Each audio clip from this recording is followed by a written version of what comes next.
Fala pessoal, tudo bem? Mais um vídeo aqui do canal.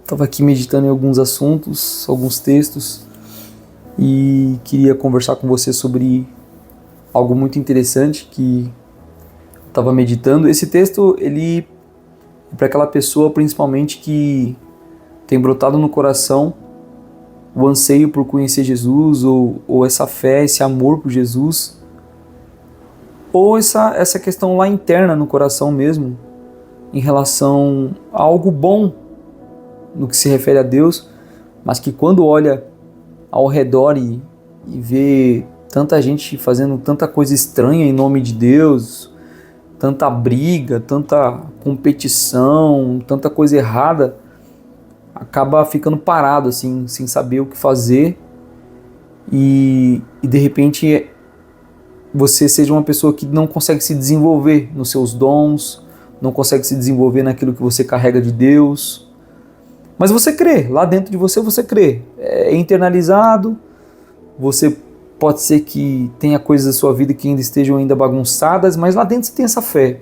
Então esse vídeo é para você, ou se você conhece uma pessoa assim, você pode enviar esse vídeo também, ou se você já é um cristão, que já está na caminhada há algum tempo, e quer entender um pouco mais sobre isso, eu quero trazer alguns segredos aqui dentro do pensamento bíblico para a gente falar mais sobre isso.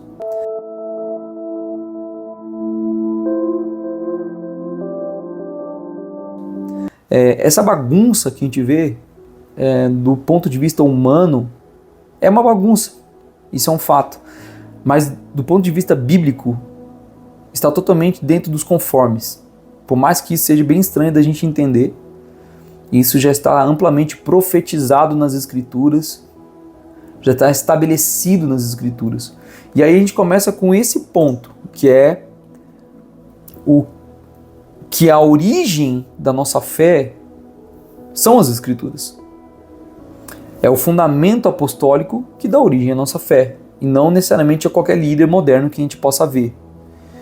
Então, eu quero que você entenda o seguinte, que as Escrituras têm diversos textos que falam sobre falsos profetas infiltrados na igreja, falsos mestres, falsos pastores, espíritos enganadores, falsas doutrinas.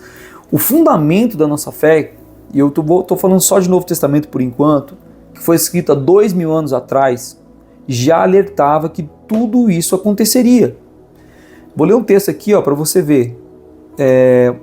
Segunda epístola do apóstolo Pedro, capítulo 2, a partir do versículo 1, diz assim, e também houve entre o povo falsos profetas, como entre vós haverá também falsos mestres, que introduzirão encobertamente heresias de perdição. Ou seja, encobertamente ele introduz as heresias, e negarão o Senhor que os resgatou, trazendo sobre si mesmos repentina perdição, e muitos seguirão as suas dissoluções, pelos quais será blasfemado o caminho da verdade.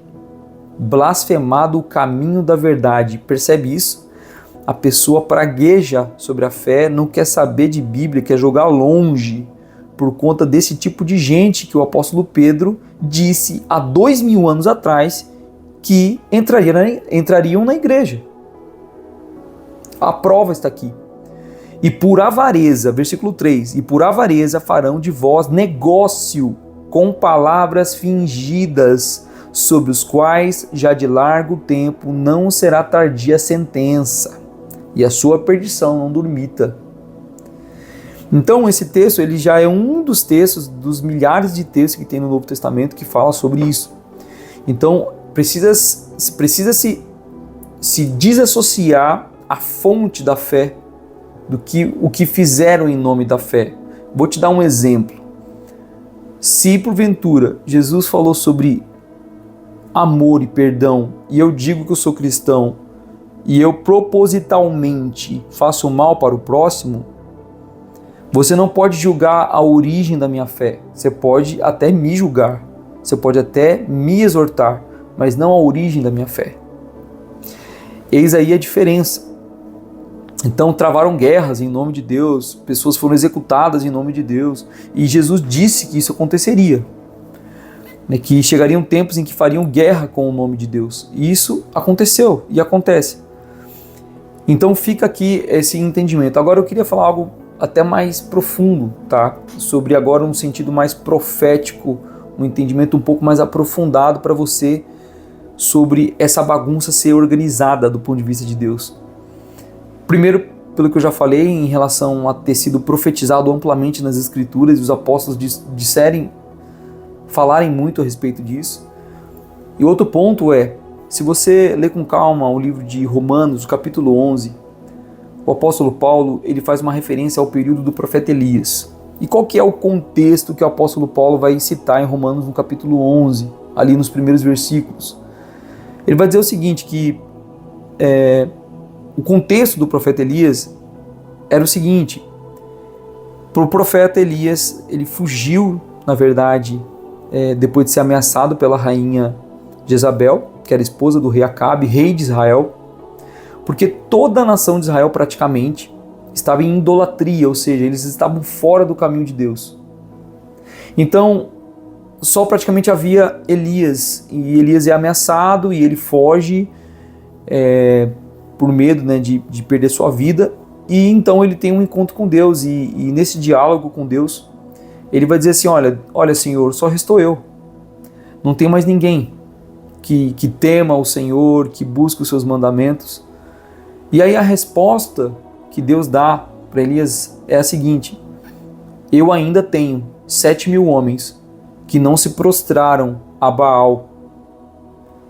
Ou seja, Deus está dizendo para Elias o seguinte: embora a maioria das pessoas do meu povo Israel esteja em pecado, em idolatria, cultuando outro Deus, eu tenho uma minoria, eu tenho um remanescente. O remanescente são os poucos verdadeiros, aquela minoria que é leal ainda, embora a maioria esteja fora do caminho, ainda há uma minoria que seja leal. Então essa é a resposta de Deus para Elias. Você não é o único. Eu posso ter uma minoria, mas eu tenho ainda um grupo, eu ainda tenho um remanescente. E isso é uma sombra, isso é um retrato que aconteceu em Israel e que também aconteceu no período do apóstolo Paulo, porque ele usa esse exemplo, e também acontece nos dias de hoje. Isso é uma sombra profética. Quando você olha para a maioria, nós temos, infelizmente, pessoas com uma má índole, e nós temos muita gente imatura espiritualmente, que não sabe o que estão construindo. Mas há uma minoria, há um remanescente. Esse remanescente é leal, esse remanescente é uma minoria que não são pessoas presas à religiosidade, são pessoas livres, são pessoas que buscam a verdade, que buscam o Espírito Santo. Elas podem ter até divergências teológicas, tudo bem até aí, mas o fundamento é o mesmo. A fé é uma fé espiritual no plano de Deus, que é expressado pelas Escrituras. Tem um texto também, na verdade esse texto me veio à mente exatamente agora, e eu quero puxar aqui para vocês. Está no livro de Apocalipse, no capítulo 7.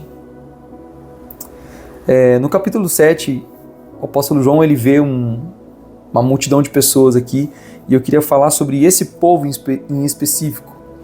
Diz assim: depois dessas coisas olhei, versículo 9, tá? Apocalipse 7, versículo 9. E depois dessas coisas olhei, e eis aqui uma grande multidão, a qual ninguém podia contar, de todas as nações, e tribos, e povos, e línguas que estavam diante do trono e perante o Cordeiro, trajando vestes brancas e com palmas nas suas mãos.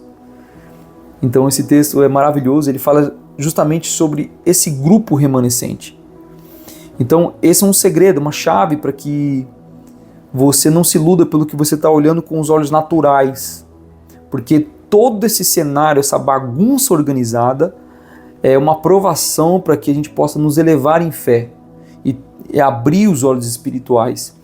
Tem um outro texto também no Evangelho de João, capítulo 16, que diz assim, versículo 13: Mas quando vier aquele, o Espírito de verdade, ele vos guiará em toda a verdade, porque não falará de si mesmo, mas dirá tudo o que tiver ouvido, e vos anunciará o que há de vir.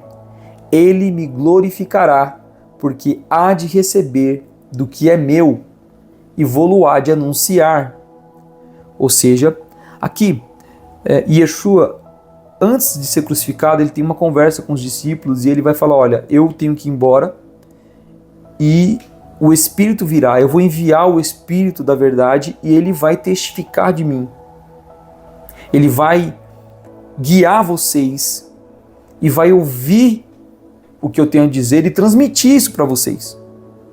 Então eu queria dizer para você que há um remanescente, esse remanescente está conectado à vida do Espírito, são pessoas que ouvem o Espírito, que vivem suas vidas a partir do Espírito de Deus.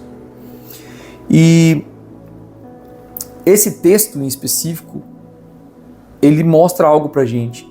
Não importa a bagunça que a gente veja, não importa o que os nossos olhos naturais estão vendo, brigas na internet, escândalos, seja nas mais variadas vertentes cristãs, tanta confusão, o Espírito da verdade, ele é invisível, mas ele é real. Ele é real, ele está trabalhando. Ele está trabalhando com um grupo seleto de pessoas que não são melhores que ninguém, que não pertencem a uma placa específica de igreja, mas são pessoas que estão abertas para cumprir o propósito de Deus. São pessoas que têm o coração totalmente entregues. E talvez você que está aí, que você possa estar pensando assim, poxa vida, eu cheguei nesse vídeo aqui com alguma dúvida, mas eu tenho essa questão dentro de mim, está sendo, sei lá, está me despertando. Talvez você esteja sendo despertado para isso, porque estamos em tempos específicos.